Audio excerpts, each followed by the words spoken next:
Hey guys, welcome back to Sad Dad. My name's Dave Abkary and I am a comedian out of Fresno, California, and this is a podcast where I sit down with my fellow funny friends, my fellow comedians, and we talk about dads. Hi, how are you? How's your week been? It's been kind of a rough week this week for the comedy community. I'll tell you that much. Brody Stevens. I know in a lot of ways he was a real comedian, but a lot of people really love that guy. I actually, I'll tell you a quick story about Brody Stevens. I was a few months into comedy, and I decided I was down in LA for whatever reason. I can't remember why I was down there, and I had to drive back. I was there for a Saturday night. I don't think I was performing on a show. I think I was down there for a show, just seeing a show. Anyway, it was late, and I had to drive back that night. But I was like, maybe I'll go see what this whole Comedy Store thing is all about. Comedy Store, the world famous Comedy Store. Everybody talks about the Comedy Store. I'm a young comedian. Let's go see what this whole thing's about. And it was late. I maybe walked in there 11:45, and it was the door guys just kind of waved me through and sat me at a table, and they didn't charge me. I think there was a 2-drink minimum, and the waitresses didn't even come by my table. And I saw it was halfway through one comedian's set, and then Brody Stevens was notorious for doing the very last spot on the weekends at the Comedy Store. He would kind of just go up and the stage was his for an hour, from 1 a.m. to 2. And saying that now, it was probably even later than I thought it was, if he was the only comic I saw. But Brody would kind of just go up there and he'd tell jokes, but he'd kind of goof off, and it was always really, it was funny. It was, his sets there were legendary, and I kind of walked into that, and there weren't a lot of people there. There were maybe, I don't know, 20 or 30 people, and this is the main room of the Comedy Store, so it's, they can sit a few hundred people in there, so everybody was kind of spaced out. And Brody's on stage, and he's telling jokes, and then he eventually kind of moves into crowd work, and he actually went table to table at one point. He got off stage, and he was walking around. The audience, going table to table, and kind of goofing off and poking fun at people. But he's never mean spirited, so he wasn't really making fun of anybody, but just kind of riffing on stuff. But he went table to table, but he never came to my table. And you have to understand that, this is me sitting there alone, at the middle of the night at a comedy club with this big dumb mustache on my face. That is easy pickings for crowd work. That is, you'd be hard pressed to find a crowd work comedian that could pass that up. But Brody didn't. He didn't say anything. He kind of ignored me. He said hi, I think, and then just kind of moved on to the next table of people, and it was a ton of fun. And then it ended, and he got off stage, and I went up and said hi to him. There weren't a lot of people there, and it was super late, and I kind of teased him, and I said, "Hey, you didn't pick on me." And Brody Stevens says, "Well, I don't do crowd work on comedians." And I was like, "How'd you know I was a comedian?" And he said, "No, I could just tell." And for me in that moment, it was just the greatest bit of validation I've ever received, comedically or otherwise. And I think it was just a passing comment for him, but he didn't know me from Adam, and he could just kind of intrinsically sense that I was a comedian, and that really meant a lot to me. And so if you're hurting, reach out to people. Suicide is something that has affected me. I lost my younger brother to suicide. He was my best friend in the whole wide world, and it was just a gut-wrenching experience for me and for my family, and I'd encourage you. There are a lot of resources out there. Just don't be afraid to ask for help. Because that was a big thing with my brother. Is I offered a lot of help to him, and he kind of refused a lot of it, and just kind of shouldered a lot of the burden unnecessarily, and just don't be that way. I know it's hard to ask for help, but you gotta try. You gotta try. It's we want people to take mental health as seriously as they take physical health. And I think a part of that is knowing when you're in trouble. I mean, if you were having a heart attack, you'd call 911. And it's very similar when it comes to mental health. When you get those really dark, intrusive thoughts, you gotta call 911. Not 911 specifically, but the suicide prevention hotline is a great resource. Just a close friend. But I think a lot of people kind of get down on friends and family for not making the effort.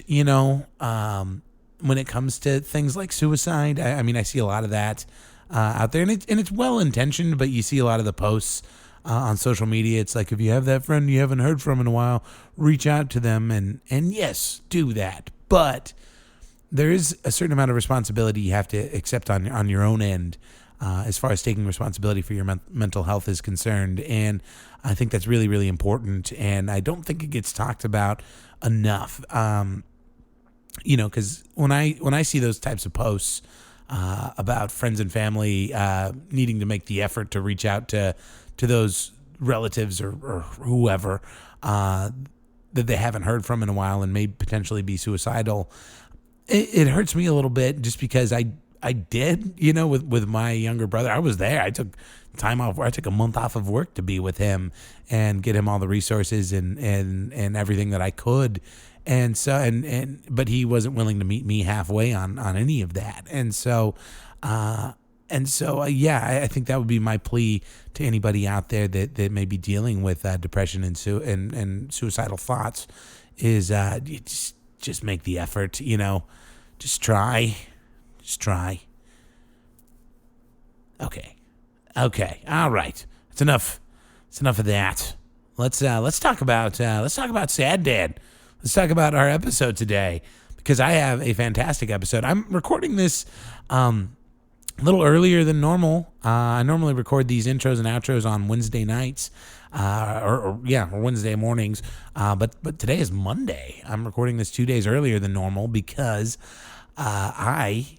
I am going to be out of town this week, and I don't want to have to worry about posting a Sad Dad episode while I'm out of town. And our shows, our normal Monday, Tuesday shows, the venue that we hold those at are it's the Chico's in Old Town Clovis. They're closed for some renovations this week, so I have a Monday night off. It's Monday night right now, and I'm not doing comedy. It's the first time that's happened in 2 years, so I don't know what I'm going to do with myself tonight. I decided to record this and post this up, but I'm gonna take tomorrow night. Tomorrow morning I'm gonna be leaving for Santa Cruz. I'm gonna be doing some fun shows out in Santa Cruz with Cree Powell and Ramsey Badawi, and it's gonna be a blast. I'm really excited to just kind of get out of the scene for a little bit, and Santa Cruz is a fun town. So anyway, and that's why I'm doing this right now. This is just a long-winded story that just went nowhere. I don't know why I'm telling you guys this. But it's been a rough week. I'm sorry. So, but my guest today is amazing. She's so cool. Her name is Annick Adelle, and she came up a few weeks back with Clay Newman, who you guys met last week on last week's episode. And Annick's fantastic. She's born and raised in Germany, and then she moved to California a few years back, and just is living her best California life these days. And she was a great chat, a great interview. I haven't listened back to this yet. I just remember the conversation we had, and in the moment thinking, this is awesome. She's got a great story to tell. And again, her dad's a real complicated guy. And we get into all of that, and it's a great episode, and it's a great chat, and I'm so glad you guys get to listen to it now. So here we go, guys. Without further ado, Annick Adelle.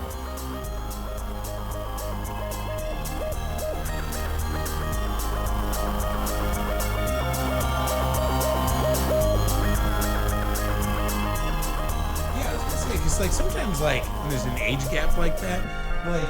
You almost have a different set of parents, you know? Like, your parents probably more chill. I don't know your They folks, didn't plan it. Yeah. You know, it was more like, oh, I have a fucking, what's it called? I don't know the term. When women shove something into their vagina and you can't have sex. What is it called? Not an IUD. What's the, or a diaphragm? Is that? Yes. Yeah. And then it fucking didn't work. and then my brother was there, and they were like, "Fuck." And I guess we're gonna have a child. Yeah, I'm gonna.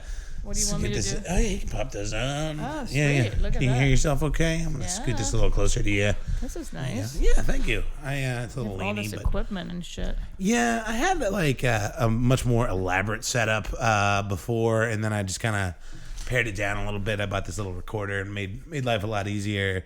But yeah, cool. I think our levels are good. I started recording you like a minute ago, so. Oh. Yeah. Well, Oh, okay. you didn't say anything There you bad. Yeah, you're fine. It just kind of eases it on in. I so. love it. Yeah, that's great. I think I asked you this before. Was this your first time performing in Fresno or in Columbus? First time performing in Fresno, yeah. That's right. Yeah. What are your thoughts?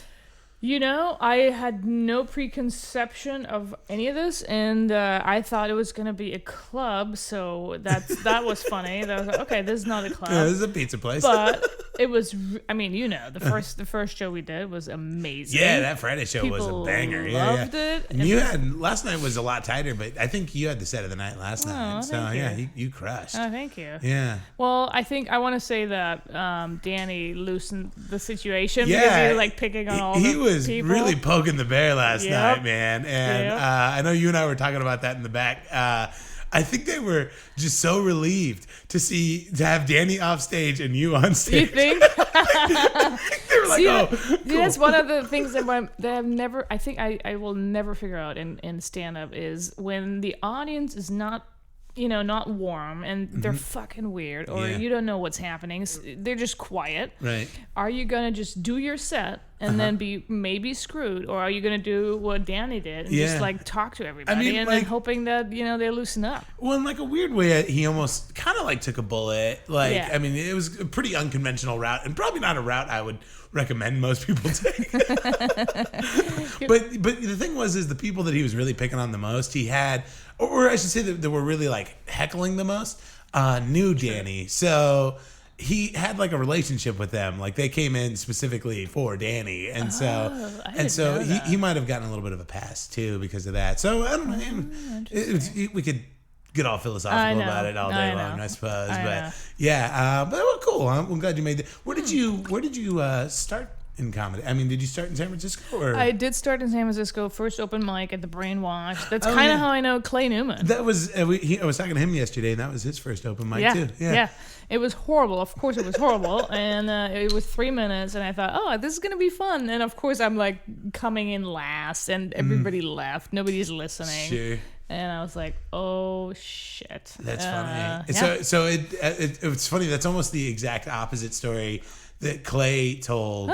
Because Clay and I actually had a similar experience in that it went well the first time, and so that kind of got us hooked. But you're saying it didn't go well. No. And it was terrible. But I had two friends of mine with me because this is what I did. I worked with an improv coach. Oh, okay. Because I did not know how this works, right? And then, so she was like, all right. So she came over a couple weeks. We did like exercises. And then with her, I prepared a 3-minute set. Yeah. And she came to that brainwash night. So I had her and my speech therapist. I was taking speech therapy lessons back then. I don't know what I was doing anyway. And so these ladies were sitting in the back, and of course they were all cheering, and they loved it, but it was terrible. Oh, well, I mean, it sounds like it was good enough. I mean, you did it again. You kept at it, thankfully. I don't know what kept me, because if it's a shitty experience, you would think you would be like, you know what? Fuck this. Yeah, absolutely. It's so funny. I mean, I know you mentioned the speech therapy thing, but it's really funny because your English is great. Like it's awesome. I do have an accent. You do, but like what I love though is like you get all the colloquialisms, like hearing you say like red and sweet and like like you are so Californian despite having a slight accent. I'm probably more Californian than German at this point. That's horrible. Where did you grow up? In Germany, you mean? Mm-hmm. So all over the place, but mainly in Frankfurt, which is like in the middle of Germany. And most people know because it has a big airport and everybody like has to like do a layover or a stopover. Yeah. But it's known for finances, and it's a terrible city. And then I moved when I was like 18, I kind of like moved to Berlin, and Berlin is just perfect. Is it? Yeah. Oh yeah. I love Berlin. It's very artsy. You can be poor, and it's just great. Yeah, it's really like bohemian and everything. Yeah, and very international. A lot of like Americans, English, Spanish, everybody. Yeah. And they say about Berlin that the police cannot control Berlin, and that's so true. Oh, really? Oh, yeah. It's kind of anarchy. Gets pretty rowdy, huh? Yeah. It does. Like, especially when tourists come in and they drink and they pee everywhere. And you're like, all right. Well, it's no wonder you like San Francisco. It's kind of what it is. That's funny. It's true. But what kind of a kid were you? Were you like a real precocious kid?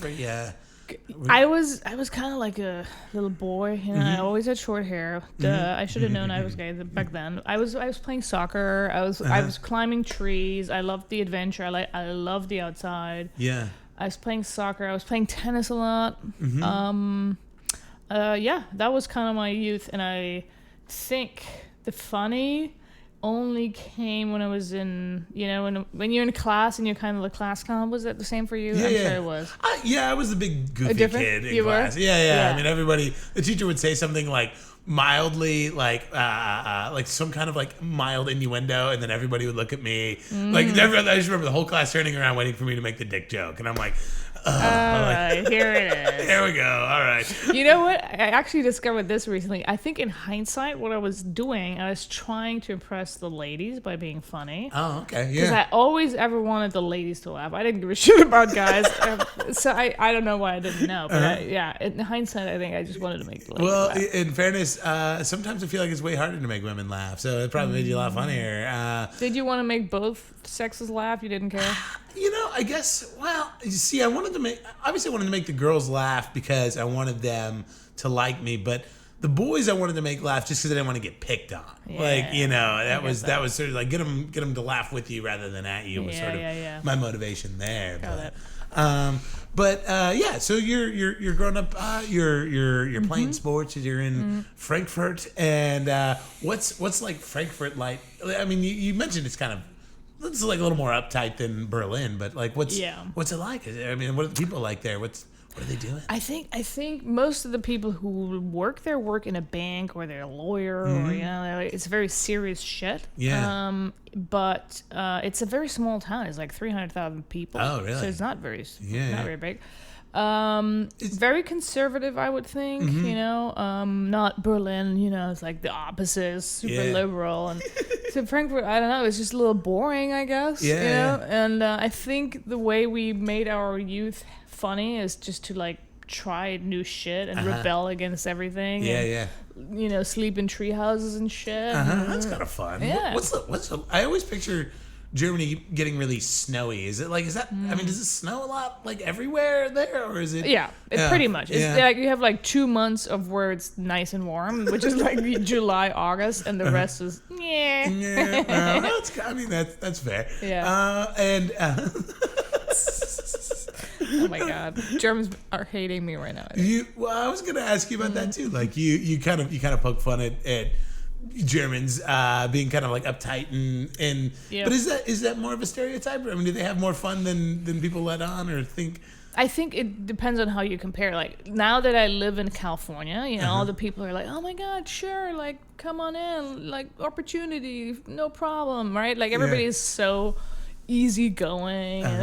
And that even my coolest friends in Germany would probably, like, if you're a stranger and you would come to Frankfurt, people might be like, oh yeah, how are you? You know, and that's kind of the extent of it. You know, like they wouldn't like talk to you that much. Yeah. Whereas in California, I feel like, oh my God, you're from, let's talk, you know? Yeah. But I always say this, the cool people, they've traveled. So the cool people know how it feels. And they will maybe not be very warm in the beginning.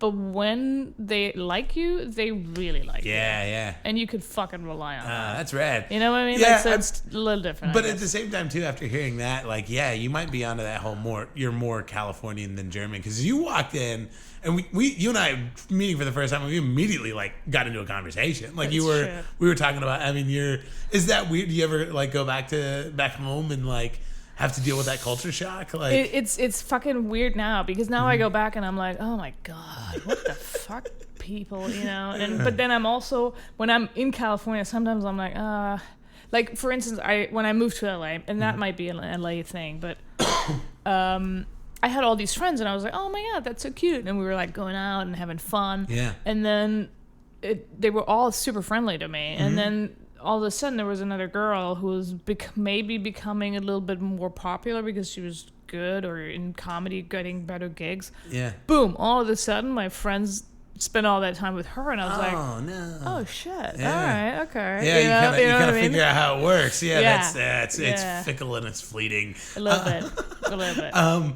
And just a question about Germany as a country. Like, I had a guest on a few weeks back, Matt LeGrand. I was going to say him, but I love him. Yeah, Matt's great. I love Matt From LA. Yeah, from LA. Yeah. He was up with Anthony DeSimito a while back, and they were staying with me. But and one of the things, because he had a very conservative, like, Christian upbringing, and he said it was a trip to Europe that made him realize, like, oh, I'm gay. Like, I mean, it wasn't the only thing, but it was part of it. Like, just getting out and talking to people. And so, I mean, I know you mentioned that it was kind of a conservative area, but are they more accepting of, like, the LGBTQ community as a whole, or is it kind of like it is here, where there's some pushback and resistance? It's a good question. I think this is my best answer. I feel like we have not a lot of people like true Republicans here in America. Yeah. When I was just in Arizona and I came out and, you know, talked about being gay, boom, the room was fucking silent. Right? So that, I don't think we have that end of the spectrum Republican, very conservative people. I'm sure we have, you know, but not that many. But which is probably more concerning, we have a lot of people who are like completely like agnostic, don't know anything about it, and they're like, oh, you're gay, okay. Yeah, right. And they have like, they won't be nice to you, but they also won't be weird to you, know? Sure, yeah. So they're kind of like neutral. Yeah, just indifferent about the whole thing. They probably got their own problems, so they don't really care. But they're also not like super inclusive, you know what I mean? I got you. So when you're like working in a corporate environment, you know, it's just gonna be like, yeah, whatever, I don't really care. And as soon as you're like, well, I want to talk about diversity, and they're like, yeah, let's not, you know. You're like, okay. That sounds like some California bullshit. Yeah, exactly. And what was for you? I mean, I know you mentioned earlier you're doing your first open mic, but what was it in you that made you want to do stand up? Were you like really into comedy as a kid? Were you a comedy nerd or? No, because comedy is not big in Germany at all, right? There's no open mic culture at all. Now I know that there's a couple in Berlin, and that's it. Wow. Like, even in Frankfurt, I don't think there is an open mic. You know what I mean? I had no idea how that whole culture works or what it is. Yeah. And I think when I moved to California for my employer, I used to work for PayPal. Oh, yeah. Gotcha. And so I was like, oh, now I'm in San Francisco, and I saw all these open mics, and I was like, oh, this is great. But I think what got me into it was I always poked fun, making people laugh is my favorite thing on earth, Yeah. right? In every given conversation. So, and then I read a biography of Ellen DeGeneres, classic. Yeah. You know, blah, the gay likes the gay, but whatever. No, that's fine. She's a very funny comedian. Yeah. And then I read her biography and I was like, oh shit, this is actually a career, dude. Yeah. But I was still in Germany. And then I moved. And I think when I moved and I had 4 weeks off because I was on sabbatical from PayPal, I was like, I'm going to do 2 things out of my comfort zone. One was dancing. Yeah. And one was doing stand-up. I was like, all right, let's fucking do it. Yeah. And did you... and so it was just you were like, I'm super funny and I want to do this for, like for a living, for a career. And I mean that's pretty intense, especially when you have a good job already. I mean, not that you necessarily have to quit your job as soon as you do an open mic, but still though, I mean, it sounds like you had carved out a pretty comfortable, pretty cool life, and you still were like totally like if I would have just carried on, I probably would be, I don't know, general counsel at Airbnb or some shit, you know? Yeah, Sure, that's what it is. And but I felt like back then there's more to life than that. Yeah, it's great, and the money is cool and everything, but it also comes with a huge price, which is no time for yourself. Right. And what I love about stand-up is that what you're doing is really like getting to know yourself. Yeah. And risking shit and really, really trying to be you, and that I love. Yeah. 100%. And once you do that, you're like, okay, I can't go back. Right? Yeah, absolutely. Yeah. Have you ever gotten to do stand up in Germany? Yeah, I just did that I was going to Berlin. I was like, might as well fucking do it. Yeah. But it was fucking weird because I have no German.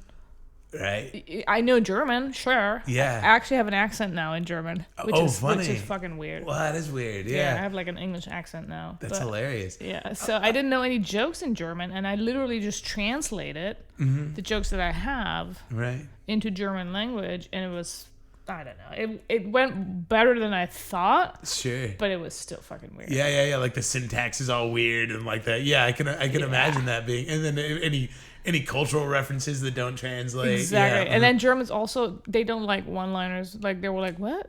Oh, really? Yeah, it's too quick for them, and they were like, they want to like hear a nice little story, like, all right, today I went to the supermarket and it was really nice, and the lady did blah blah. Yeah, they want to like be eased in. Yeah. It's fucking different. That is different. Yeah, I mean, I guess it's kind of cool. Is that a?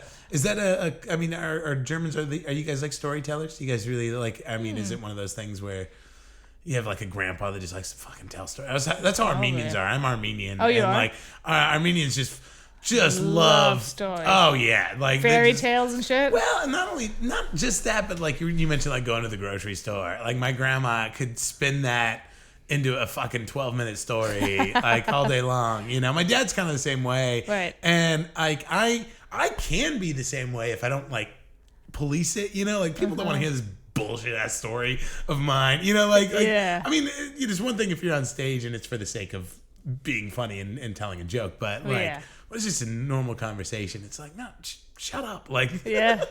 Well, I think maybe that's San Francisco specific too. Like people have not a lot of attention span. They're like, all right, where's the joke? Right. And I don't know if Germans are maybe different, but yeah, that's definitely. And the other thing I realized is Germans, we don't laugh that easily, but then they would just clap. Oh, okay. Which was funny. Right. Yeah. You're like, I had like 7 applause breaks. And you're like, oh, that's good. All right. No laughter, but okay. Applause breaks. Yeah. What was because I know you go back and forth between LA and San Francisco a lot. Yeah. What was the point where you were like, okay, I'm getting serious about the stand-up thing. Like, I need to hit the road, because you do seem very comfortable on the road. Well, that just happened recently. Really? That's this year. Yeah. A friend of mine is a headliner, and he's like, oh, I'm going to Minnesota and I'm going to North Dakota and I can bring a feature. Do you want to come? And I was like, oh, fuck yeah. And so that's when it started. And that was like literally New Year's Eve.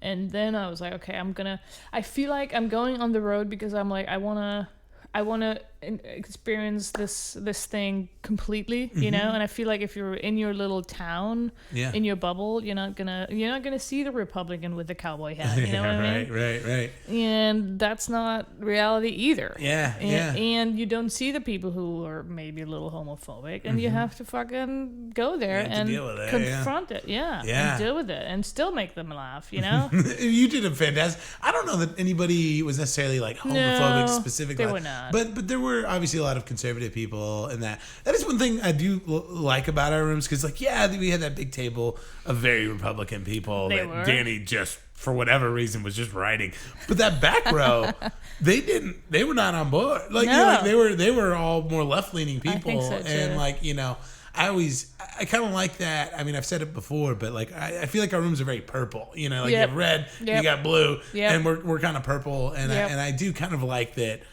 Being on the road helps you like be more down the middle, I guess. I think you're right. Yeah, which is good because you can't be on either side, and I feel like. What I said is that I think laughter it unites people. If you can laugh about, everybody should be laughing about themselves. Absolutely. But I love that room. I like your room. It's a very good, positive room. Oh yeah, thanks. Yeah. We've been working pretty hard at it. So we're doing Grogs tonight. So Grogs is a little different. It's usually, because it is a bar show, but it's not. We're kind of like in a side room, so it's not like you're competing with the bar specifically, but it is a different feel, and it's usually fun. It's the one show a week I always count, because I host it, and I always count on just bombing my dick off as the host, and I feel like I kind of like it because it gives me a little bit of an edge.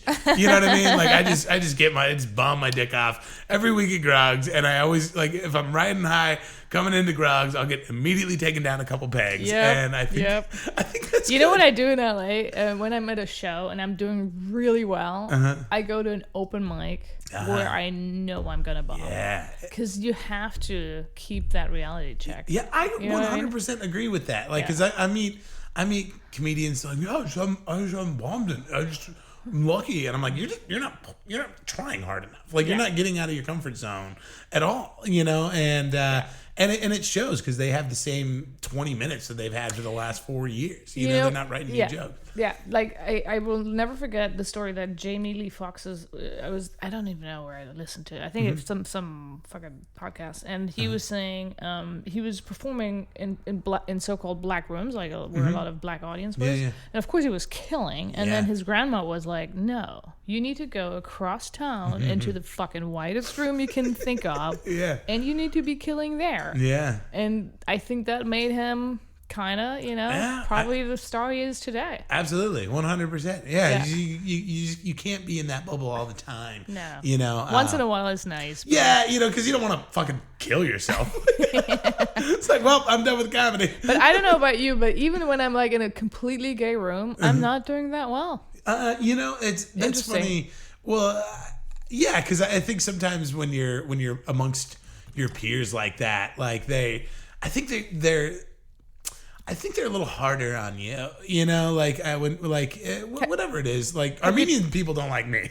That's why I was going to just ask you. Have you done that? I have this Armenian block of jokes. It's like a 3-4 minute bit on Armenians that I do, and they hate it. They hate it. Wow. And not always, not every time, but most of the time. And it's like, why are you? And I think that's our problem as a people. Is I don't think we laugh at ourselves enough. Armenians, I don't think we. Oh. I think they're funny people. Like, I know a lot of really funny Armenians, but not a lot of them like to laugh at their own expense. And so I'm speaking in very broad strokes, obviously. But no. Yeah, but I think it's true. Nobody kind of wants it, but then when it's true, like even me, like if and it's happened so many times because it's so easy to make fun of Germans. Yeah. And so I'm in the audience, somebody makes a joke about Germans, and I'm like, yeah, fuck you, like. But inside, I'm like, if it were really well written, I want to believe that I would be laughing. Sure. You know? Yeah, absolutely. But I get it. It's not easy to laugh at what you are. Yeah, absolutely. It's horrible. We're a sensitive bunch. So you're Annick Adelle. Yeah. And this is a podcast where we talk about dads. Yeah. And you have a dad. I do. And I kind of was talking to you about this last night, but usually I like to start kind of at the beginning, you know, and just have you like kind of like run me through Go for it. who he is. So your dad obviously is German. Yes. Did he also grow up in Frankfurt, or where did he grow up? He grew up in the south of Germany, so a place called Göppingen. Oh, okay. Yeah, and they're like super conservative. Are they? Yeah. What's that place like? What's their big like? Do they have a big industry? Like, do they have a factory in the town? It's close to where Mercedes and BMW kind of is produced, right? So it's a very. We always say the South Germans, they're very conservative, but they're very hardworking people. Oh, okay. And they're no bullshitters. Like, you can't bullshit them. Like, yeah. They'll speak their mind, but they're also very, like, they're on you. Like, they won't, you know, you can't bullshit them. And he's adopted. Oh, is he? And he only found out when he was 18. Wow. Yeah. When he was in the military, and they were like, all right, with your birth certificate. And he's like, oh, yeah, I guess I'll go see mom. And then mom was like, yeah, about that. Holy shit. That's crazy. It's crazy. Was he part of a big family? No. Only child. Really? Yeah. Well, so his real mom died when he was born because her breasts would, like, she had a problem, and they didn't have penicillin back in the days. Oh, wow. Yeah, because he was born, like, right after the war, 44. Wow. And she died, and then they were like, okay, his dad was like, I can't handle the kid. And then they gave him to I think it's a cousin of his dad or something. And they were like a couple who couldn't have kids. And so here he is, only child, one dog. He did terrible in school. I know that. Did he? And he got beaten the shit out of him. Oh, that's a bummer. Yeah. What was he getting bullied for? Was he? He was just not good in school. And his dad was a very, I think, you know, strict. German people are very strict. Like, German parents are fucking strict. And he would just, like, close him into a room until he would finish his fucking homework and shit. Yeah, that's rough. Yeah, it wasn't good. And that's got to be, I mean, just the environment that he's grown up in, too. Because I imagine post-World War II Germany's a stressful time. Like, you know, and so, I mean, coupled with overbearing parents has got to be a lot to deal with. I think what happened, I mean, everybody hated the Nazis, but they also, like, kind of, you know, they did something to the people, because they would. It was a time where people were like, all right, you got to be hard as steel, and you got to be endurant like leather, you know, like there's all this mantra like that you grow up with, and you gotta power through and all that shit. And so people are all right, get my shit together and just like power through kind of mentality, you know. And that's kind of, I think, what he grew up at. Oh yeah. That's super intense. We got to put this country back together. Like, suck it up, Buttercup. Like, and you're the boom. Like, everybody hates you. Everybody hates Germans. Sure. You didn't, like, I mean, he was fucking born when the war was over, right? Yeah, but still, everybody fucking hates you. You had to have to rebuild the country. So it was hard on one side, but I think it was also a time where people like very closely working together. It was a huge community. Let's rebuild our country kind of thing, you know? Right. Yeah, that's wild. And so he's grown up. He's got kind of an overbearing father. Did he ever get like diagnosed with any kind of like a learning disability, or was he? I mean, no, I think he was just a late bloomer kind of thing. Sure. He actually like made a huge career in terms of like I think on paper he's probably a millionaire now. Wow, good to go with him. Wow. He came out of nothing. And he's really good with numbers. He worked at a bank, and he's really good with like analytical shit. Oh wow. Yeah, so I think he was just like a boy who would played right into that German stereotype. He's smart and good with numbers. Go. And so he's grown up, and he eventually goes to college.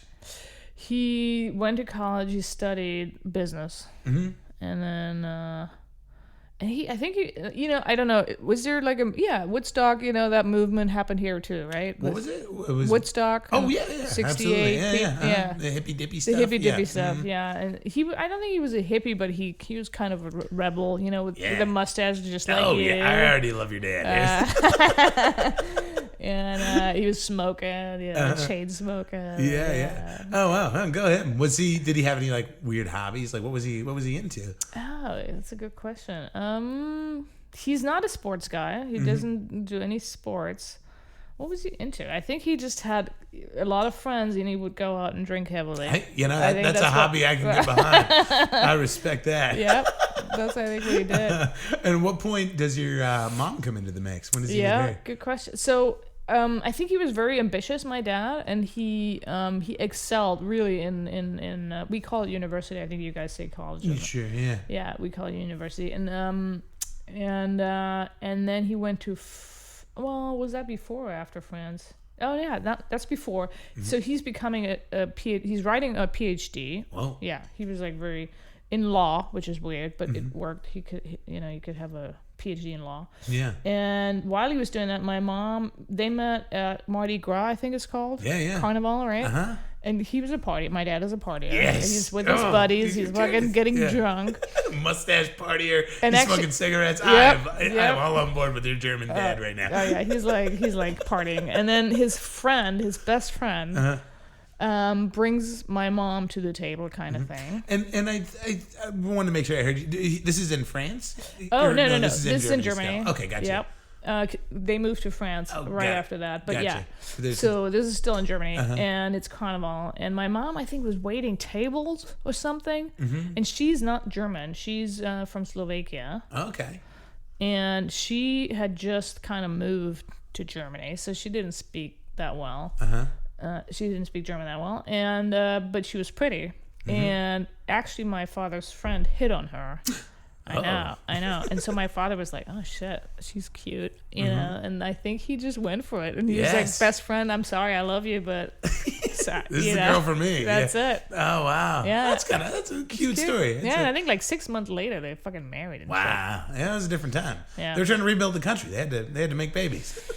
I think what happened is they were really in love, and then this my mom tells the story. Like she was a teacher. She's teaching what do you guys call it? Physical.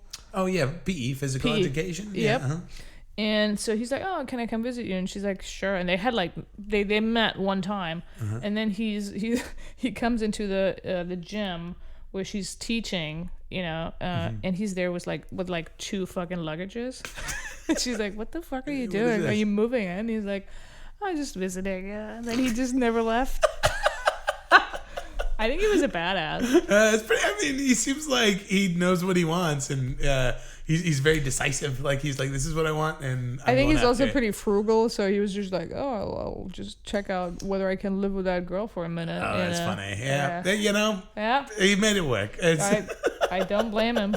It worked. Do you folks get along? Are they? Yeah. Yeah, that's good. They're still so in love. It's actually so cute too. Yeah. It's cute, and you also kind of hate him a little bit too. You're like, I get it. I can never live up to that standard. Fuck. Oh, that's fine. I don't. How old are you? I don't know.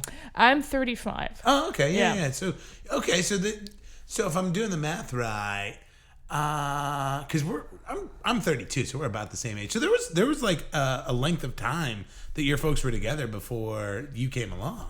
Yeah. First my sister. I have an older sister. And then this is in France. So now they moved to France. Because my father's fucking ambitious and he wants to be at this school, which is a very, very renowned school. And in Germany and France, we don't have that system that you have to have money in order to be in really good schools, right? If you have like I guess you have scholarship. Yeah. So he got a scholarship for this really renowned French school, and they moved to France. And my mom, this is where my sister is born, and then me. Oh, okay. Yeah.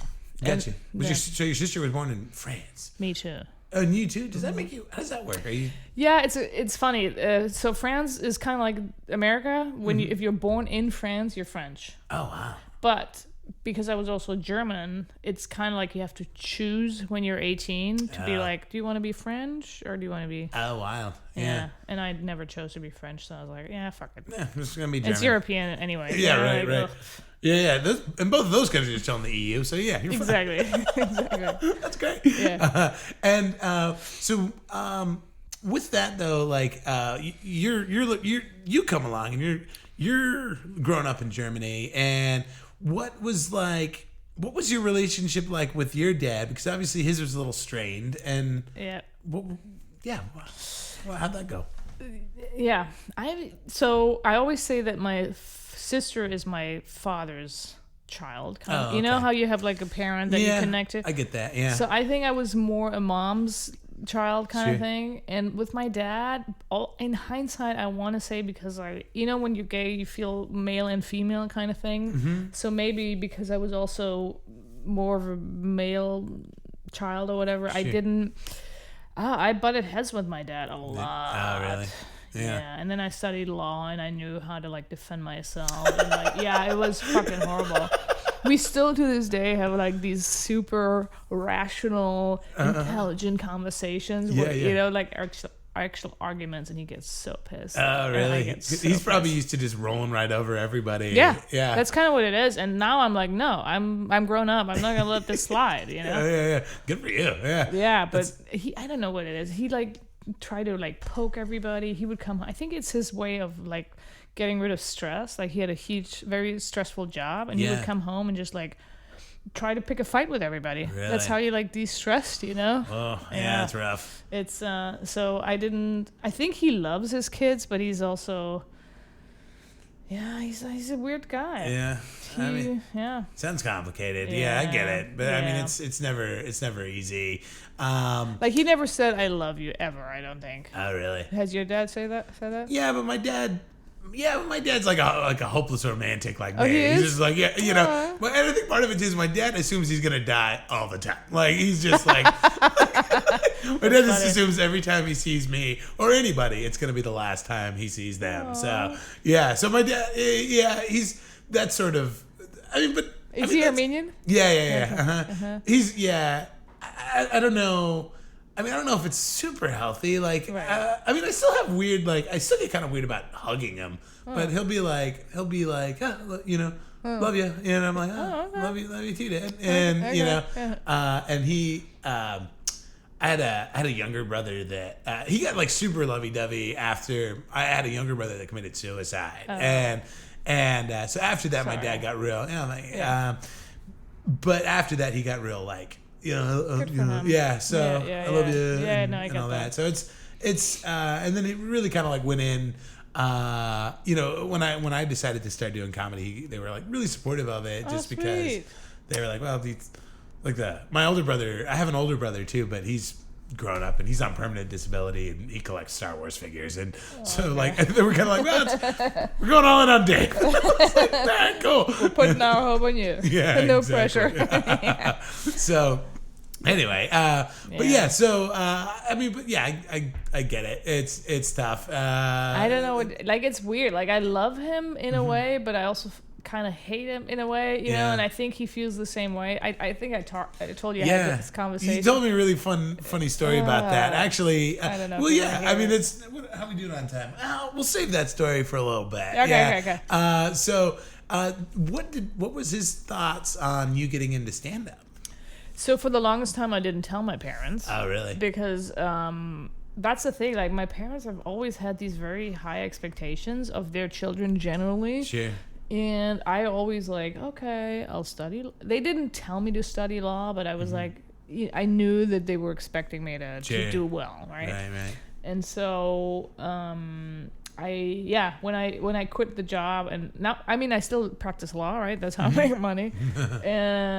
So that's kind of what I told them. And at that point, they were like, yeah, we don't really care, that much, which is fine because I'm a grown ass person. You don't necessarily need that validation anymore. Yeah. And to their credit, that's fine.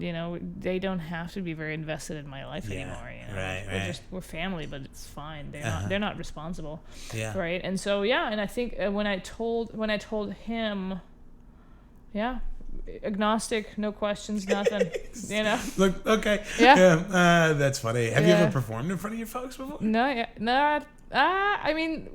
When they were celebrating their 30 years anniversary of being together, I did a little speech, but I mainly made fun of my mom and dad, and the audience fucking loved it. Yes. Yeah. Oh, that's great. Did they take it well? Did they have a good sense of humor about it? Yeah, that's good. Did, yeah. I mean, your mom sounds like a pretty interesting person. Oh, she's fucking amazing. Yeah. Tell me a little bit about her. I'm not super rigid on the dad thing. If I sense there's a good mom in the mix, I'm like, tell me about her. But yeah. No, I think my dad is a cool guy. I think he just doesn't know how to handle his shit, you know? Sure, And I think it's a generation that they never like talked about their feelings or you know, and he'll sit at home and just drink a bottle of wine and read the newspaper, and that's him, and he's happy, you know? Yeah, fine. Man fair of enough. simple tastes. Yeah, I get it. But you said your mom was from Slovenia? Is that- Slovakia. Slovakia. I think we pronounced it Slovakia, okay. but Well, that's there okay. you go. I mean, Yeah. Yeah. And it is I a think that's what communist, started me, communist country. And when she wanted to go to Germany, I think she was visiting Germany or something as a student. And then she was like, "Oh, I'm just gonna move there." And the thing with Slovakia was that if you fled the country, you were doing treason or whatever. Oh wow. And you couldn't come back. Oh shit. So she was like, "All right, I'm gonna pack my bags. I'm never gonna see any of you again. Yeah, see you later." Yeah, make sure I have my phone charger. It's like, can't come back for this. Yeah. Wow, that's wild. That's pretty. I think it's pretty bold. And then, because her dad was still alive back then, and you know that if he's gonna die, you can't even. You know what I mean? You can't even go to his funeral or nothing. Yeah. Yeah. Do you? She's badass. I mean, do you still have a lot of like family out that direction, or I mean, Cousins and uncles and stuff. Yeah. I mean, is it still that way? Like, No. Oh, okay. Yeah. Cool. She can go back now. Yeah, we can all and we go back all the time. Oh, that's great. Yeah. What's that place like? I don't speak the language at all, which is kind of kind of weird, but it's like they're super sweet. They're very like hospitality is really sweet. Like they have nothing, but they'll invite you to like a salad, you know, or some shit like that. And of course vodka, you know. Oh yeah, there you go. That's great. Yeah. Get behind that. Yeah. That's awesome. No, yeah, it's a very poor country. I think now it's much better because it's in the European Union and it gets subsidized and like a lot of money into rebuilding the city and shit. But yeah, I think they're pretty poor people. Yeah.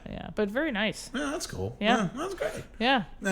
So yeah, your mom's a rad lady. This is the part of the show where I ask for an anecdote about your dad. I call them dadecdotes. So I know you had one you told me last night. I really wanted you to tell me, but you can tell two. Well, I want you to tell that one from last night. Oh, okay. But if you have a second one, that's fine too. Sure, I'm just making special requests now. But yeah. Oh, it's gonna be a sad story, but it's so.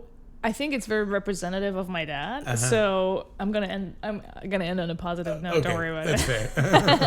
Fair. So just recently I started like having conversations with my dad because for the longest time we would just not get along. We would just fight and that's it, right? And so recently I was like, no, I'm not gonna stay in that status quo, right? And so I would sit both of them usually down and then be like, hey, I feel like this and we should be talking about this and that. The problem with my dad is he gets aggressive like immediately. He gets very aggressive and he's a big dude. He's pretty not fat, but he's a nice little dad bod. Sure, yeah. Big old barrel chest is how I'm picturing him. Does he still have the mustache? He does. Yes. He looks like you.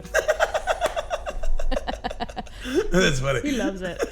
And his hair is like he's not gray anything. Like he's he's and so he in those conversations he would get really aggressive. And so I was like, yeah, but I still feel and that's why I shied away as a kid to having those conversations. But now that I'm older, I'm like, yeah, fuck this. Now we're going to have to go through this. And so I had these like really long conversations, especially I came out to them. They were fucking drama. I didn't even think to ask you about that. It's horrible. Anyway, no. And so Christmas, I still feel like my dad and I don't get along at all. So Christmas, I sat him down. I was like, all right, dude, I think we need to talk. And he fucking hates it. Oh, yeah, you can already see him getting squirmy. Yep, he gets very defensive. And then I'm like, look, I feel like we don't have a really good relationship. And, I feel like also when we talk, you never ask me anything, like about my law practice, about comedy, about the States. How was your flight? Did you sleep okay? Nothing. You asked me nothing, and it feels like you're not interested in me at all, or in me or my life. And I looked at him, and I had to bring up some courage to say that shit because he would like scream at me probably, and he just fucking looks at me and goes, "Yeah, that's right. I'm not interested." And I was like, "Fuck." And I didn't even know what to say. I was like, Wow. well, yeah, it's horrible. That is so savage. But you know what's interesting is that he doesn't fucking mean it, and I know that he doesn't. Yeah. Like, he loves his kids. He Sure. would probably give both hands. Uh-huh. But he would never say it, and I don't know why. Yeah, you know what I mean? It's just the hardest thing for him. Yeah, that's wild. I mean, I guess if he had a really strict dad, and like, if Probably, somebody, yeah. if somebody tells you, like, teaches you how to like say "I love you," you know what I mean? Like, you just, because I don't know. The only reason I know how to say it is because my parents said it to me. You know. Yeah. Oh yeah, probably. And so, so How do you work with your kids? Do you tell them? I mean, I just have, my daughter, I gush all over her. I'm like, hey, I love you. She's like, I love you too, Dad. Jesus. Like, it's like super irritated with me. We'll be like sitting in the car, like, hey, I love you. And she's like, oh, yeah, cool. Like, That's so sweet. Yeah. So, yeah, I try. I don't know. I think it's yeah. Like, I feel like it's just an important, like, I think it's like an intimacy thing. Yeah. That, like, I feel like it kind of like fucks you up in relationships. Not just romantically, but like with other people, like just having friends. You know what I mean? Like, sometimes it'd be hard to like tell your friends that you love them, or like you know. And I feel like if you can kind of like normalize it, like just normalizing love, the idea and the concept and just the words.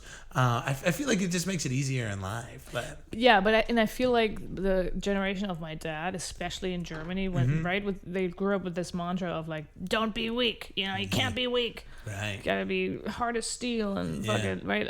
I think with that, if you have that, like, and we all know that expressing feelings has this notion, which is completely untrue, but people think that that's weakness, right? So 100%. I think he just can't go there. Yeah. Which is fine. It's all right. He means it. Has he asked you any more questions? Like, you know what I mean? No, but what I said is, well, then you gotta understand that if you're like that, then don't be surprised if I'm not interested in you.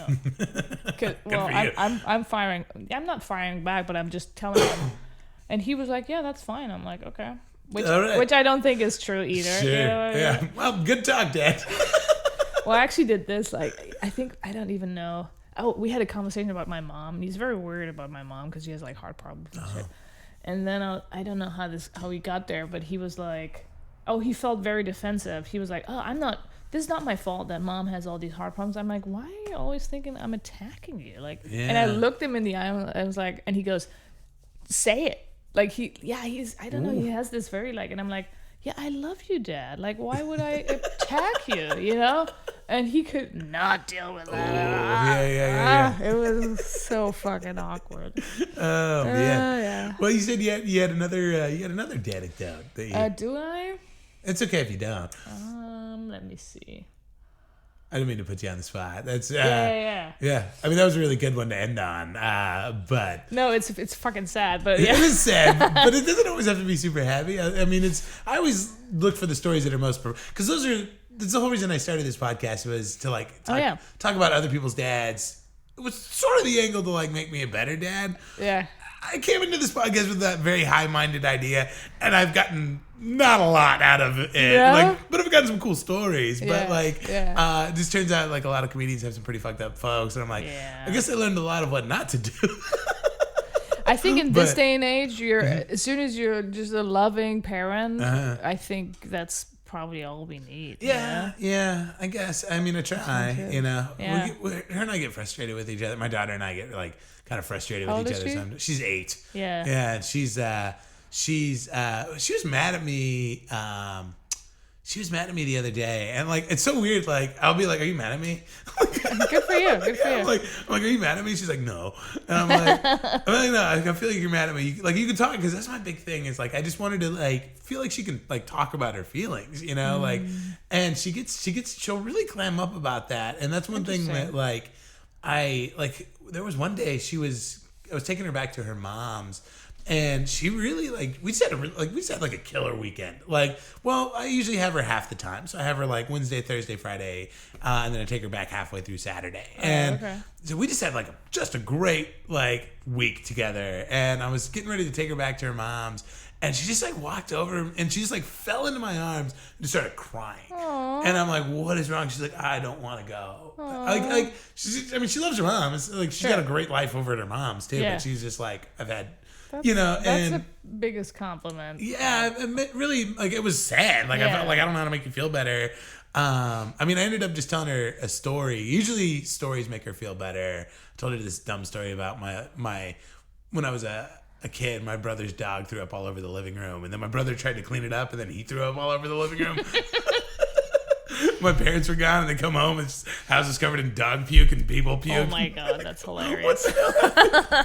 So usually something like that will get her out of it, and like. Well, I think I learned this. Like I had my ex-girlfriend. I was the first lady she's dating, and she was fucking nervous about it, and I don't know. We had a conversation about this, and I think. In hindsight, when we split up, she was like, you know what the most special moment was? I was like, which one? And she's like, well, when I was so nervous the first night you came over, blah, blah, blah. Oh, yeah. And you would just listen to my concerns and do nothing. Like, not try to fix it, but just fucking listen. And I think... I can't really do it that well, but I feel like that's most of the time it's just about like listening and being like, I can understand that you feel that way, and that's it, and not trying to fucking fix it. Yeah, absolutely. That is one thing as a dude that is really hard for us to like wrap our heads around. I get it. And I only learned that recently, like. And then what's funny, like as a guy, like it was a problem I had in my last relationship where.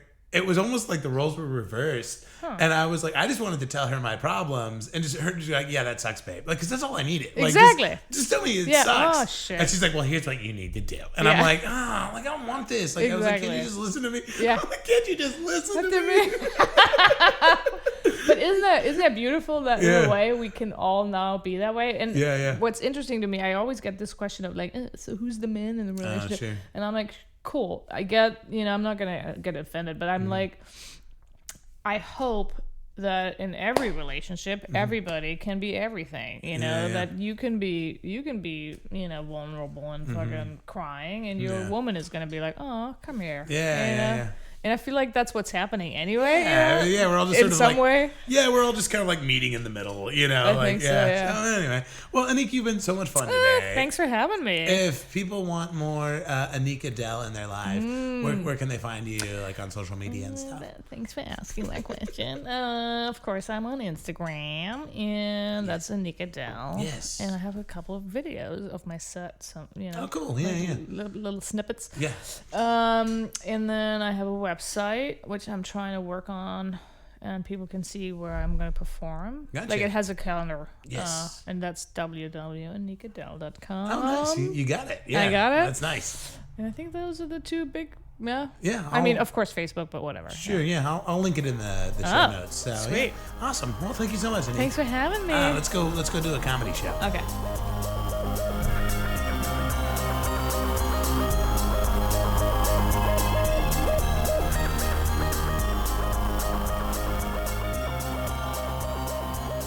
And we're back. Annick Adelle, everybody. She was great, right? Follow her on all the social medias. Book her on your shows if you're running shows. Go see her if you're going to a comedy show and you see her face on the poster. Go. She's fantastic. She did the week that she was up. She did 3 shows with us, and she did. She did a 15-minute set, 2 15-minute sets, and a 12-minute set, and not one of those sets was the same. She's got so many jokes and so much material that's all so good. She's a professional comedian, guys. So she is very, very talented, very, very, very, very funny. And so yeah, go check her out when you get a chance. A couple of things. I'm not going to hold you hostage. I know I had a long intro. If you could like and subscribe on iTunes. Leave a review. That'd be great. If you have any questions for me, saddadpodcast@gmail.com. You can send me your dadecdotes. And then there's a Sad Dad Patreon if you want to help me out with some of the hosting fees to get this show posted each month. And then some of you got an invite this week on Facebook to like the Sad Dad Facebook page. Yeah, it happened. I finally did it. There's a Sad Dad Facebook page. Wow. Here we are. Yeah, I put up a couple of posts there. You guys can get on there and you can talk all the Sad Dad stuff you want. You can tell me I'm a good host. You can tell me I'm a terrible host. You can post funny dad related memes if you've got any. But yeah, give that a like in the old Sad Dad Facebook page, and we'll have fun. It'll be so fun. All right, guys, you've been great today. I really like that shirt you wore to listen to this podcast. I like that you made the effort and got dressed up before you hit play on this episode. So thank you. And we'll be back next week with a great guest, real funny dude named John Durnell. And that's it, guys. Adios.